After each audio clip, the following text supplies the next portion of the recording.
In this lecture, I'm going to show you how to create a MongoDB database in the cloud. So here in the dashboard, let's click our application. Go to the Resources tab. Here you can see add-ons. So by default, the applications that we deploy to Heroku don't have a database. If you want any kind of storage, you need to use an add-on. So click this button, find more add-ons.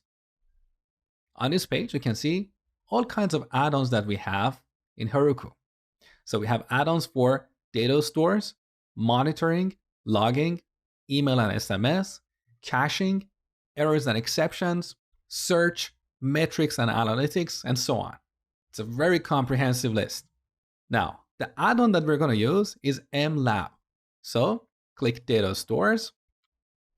And in this list, you can see mLab. So the price for this add-on starts from $0 per month. However, in order to install this add-on, you need to add your credit card details. So in this lecture, I'm going to show you an alternative way. You can go directly to mlab.com and create a free account. It's 100% free and you don't need to put your credit card details. So pause the video, create an account, and then come back, continue watching. So when you create an account and verify your email, this is what you're going to see.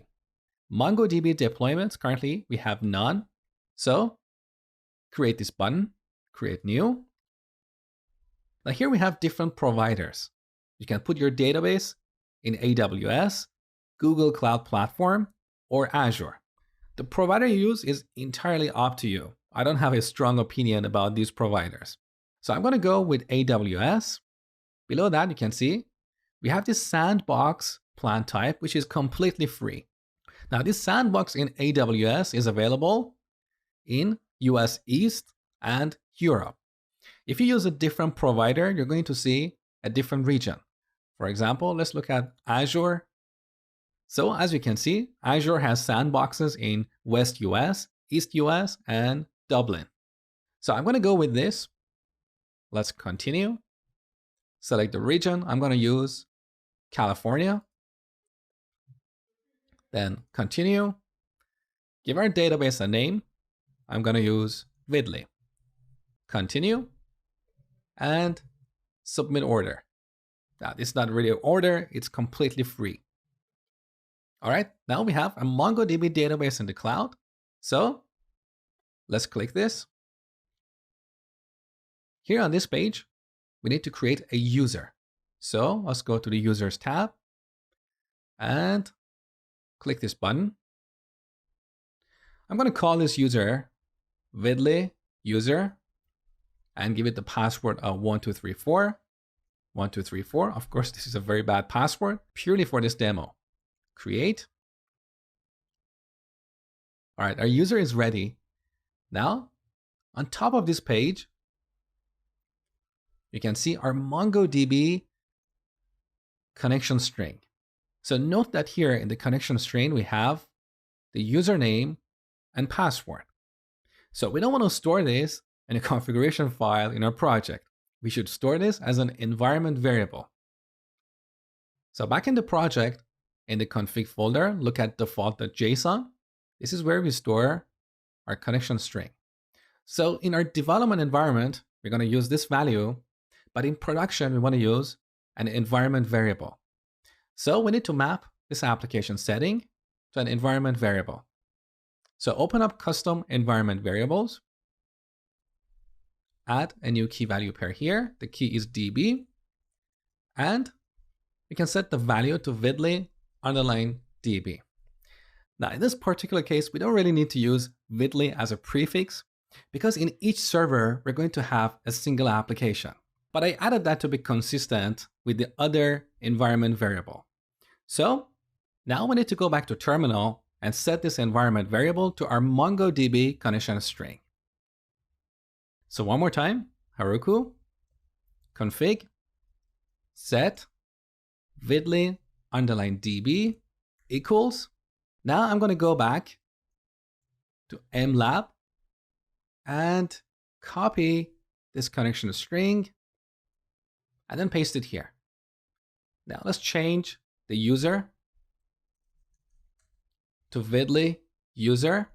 Then we have colon and finally the password. So the password was 1234.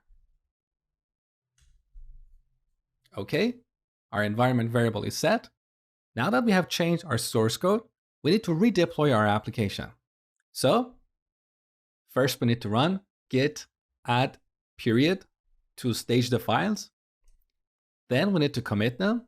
So git commit -m with a message like this: add support for connection string via an environment variable. So changes are committed to our local repository. Now finally we need to push our changes from this local repository to the one in Heroku. So git push Heroku master, and this will kick off the deployment process. Let's go ahead.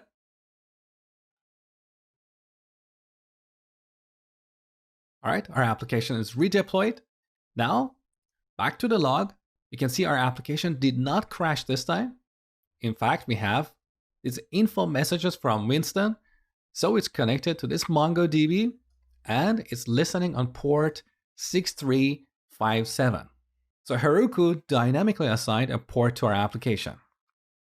So now back in Postman, if we send another GET request to our genres, we no longer get a server error. You can see we get an empty array here because the MongoDB database that we created in MLab is empty.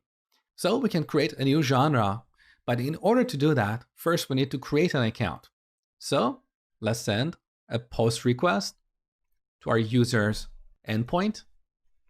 Here in the body of the request, we should set this to raw and application JSON.